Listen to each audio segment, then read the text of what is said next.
F X equal to mod X plus 3 if x less than equal to minus 3, fx equal to minus 2x if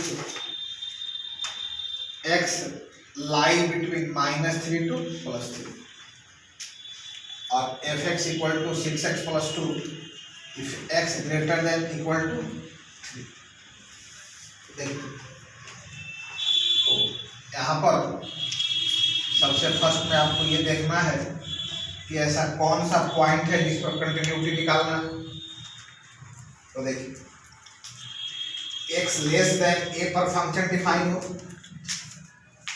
x greater then a पर function define हो, और x equal to a पर function define हो, x greater then x less than a पर function define हो, x greater then a पर function define हो, x equal to a पर फंक्शन डिफाइन हो, तो x इक्वल टू a पर कंटिन्यूटी बता सकते हैं। अब यहाँ पर देखिए कि x लेस देन माइनस 3 पर फंक्शन डिफाइन है, x ग्रेटर देन माइनस 3 पर फंक्शन डिफाइन है, x इक्वल टू माइनस 3 पर फंक्शन डिफाइन है, तो x लेस देन माइनस 3 पर फंक्शन डिफाइन है, x ग्रेटर देन माइनस 3 पर फंक्शन डिफाइन है, और x इक्वल टू माइनस 3 पर फंक्शन डिफाइन है। इसका मतलब कि x इक्वल टू माइनस 3 पर कंटिन्यूटी चेक हो सकता है। अब देखिए x लेस देन 3 पर फंक्शन डिफाइन है, x ग्रेटर देन 3 पर फंक्शन डिफाइन है, और x इक्वल टू 3 पर फंक्शन डिफाइन है। इसका मतलब कि x इक्वल टू 3 पर भी कंटिन्यूटी बताया जा सकता है। तो इस सवाल में माइनस 3 पर भी कंटिन्यूटी बताना है और प्लस 3 पर भी कंटिन्यूटी बताना है। अब हम यहाँ पर x इक्वल टू माइनस 3 पर कंटिन्यूटी देख रहे हैं कि फंक्शन माइनस 3 पर कंटिन्यूअस है कि डिसकंटिन्यूअस है। तो LHL निकालेंगे। तो LHL का फॉर्मूला होता है limit h tends to 0 f a minus h, और क्योंकि माइनस 3 पर कंटिन्यूटी निकालना है तो a का वैल्यू माइनस 3 हो जाएगा, तो f माइनस 3 माइनस h, तो f माइनस 3 माइनस h हो गया। अब देखिए क्योंकि ये माइनस 3 माइनस h है और इसका वैल्यू माइनस 3 से छोटा होगा।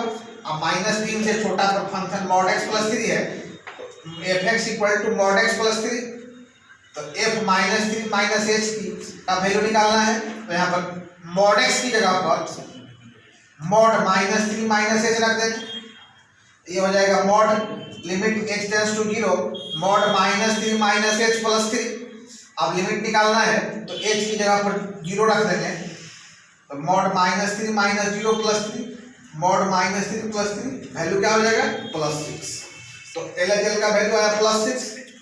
अब RHL है तो RHL लिखेंगे, तो limit h tends to 0 f a plus h, a का वैल्यू माइनस 3 रख देंगे, ये जाएगा f माइनस 3 प्लस h, और माइनस 3 प्लस h जो है वो माइनस 3 से बड़ा होगा, और माइनस 3 से बड़ा पर फंक्शन डिफाइन है x ग्रेटर देन माइनस 3 पर माइनस 2x है, तो F X equal to minus 2x, तो f माइनस 3 प्लस h का वैल्यू यहाँ पर x की जगह पर माइनस 3 प्लस h रख देंगे, तो minus 2 into minus 3 plus h।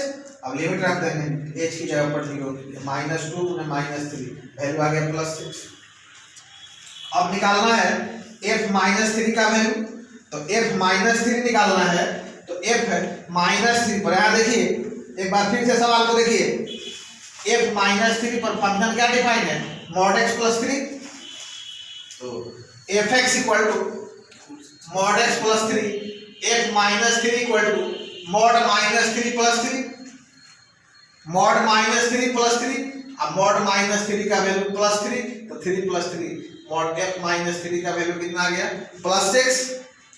तो LHL equal to RHL equal to f minus 3, then f x is continuous at x equal to minus 3। तो यदि किसी फंक्शन का कंटिन्यूटी निकालना है तो उसका LHL निकालेंगे, RHL निकालेंगे और उस पॉइंट पर फंक्शन का वैल्यू निकालेंगे।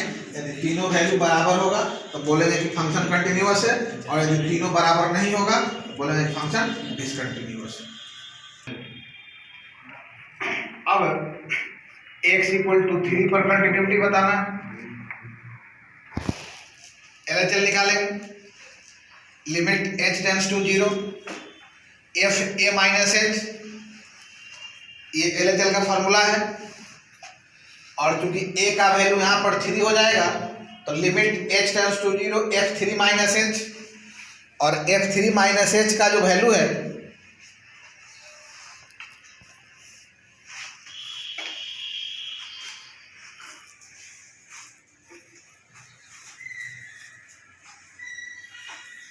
f3 माइनस h का वैल्यू 3 से छोटा होगा। अब 3 से छोटा पर फंक्शन जो है वो f(x) इक्वल टू -2x है। तो f(x) इक्वल टू -2x, हमें निकालना वैल्यू किसका है, f3 माइनस h का। तो x की जगह पर 3 माइनस h रख देंगे, तो -2 इंटू 3 माइनस h। अब उसका लिमिट निकालेंगे, तो जहाँ जहाँ h है वहाँ 0 बैठा देंगे, हो जाएगा -2 गुने 3 -6। LHL का वैल्यू -3 आया। यहाँ पर देखिए ध्यान से कि चूंकि LHL limit h tends to 0 f a minus h, limit h tends to 0 f a का वैल्यू 3 है तो f3 minus h, limit h tends to 0 -2, क्योंकि 3 माइनस h का वैल्यू 3 से छोटा होगा और 3 से छोटा पर ये फंक्शन डिफाइन है -2x। तो f3 minus h -2 into 3 minus h, h की जगह पर 0 रख देंगे, वैल्यू कितना आ जाएगा -6। अब आपको निकालना है RHL। तो RHL का फॉर्मूला होता है limit h tends to 0 f a plus h, a की जगह पर 3 रख देंगे तो limit h tends to 0 f3 plus h, और f3 प्लस h का वैल्यू निकालने के लिए f3 प्लस h का वैल्यू 3 से अधिक होगा। देखिए यहाँ पर 3 से अधिक पर फंक्शन क्या डिफाइन है, f(x) equal to 6x plus 2। तो f(x) equal to 6x plus 2, तो f3 plus h equal to 6 into 3 plus h plus 2, जहाँ पर h हमारा रख देंगे 0, वैल्यू कितना आ जाएगा 20।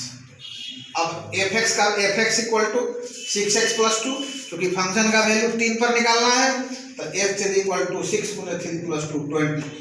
LHL does not equal to RHL, hence f(x) is discontinuous at x equal to 3। तो पिछले वाले सवाल में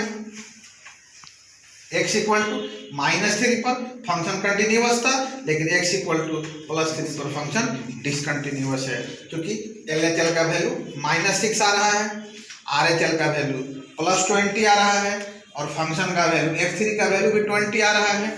तीनों इक्वल नहीं है, LHL और RHL इक्वल नहीं है, इसलिए फंक्शन x इक्वल टू 3 पर डिसकंटिन्यूअस हो जाएगा।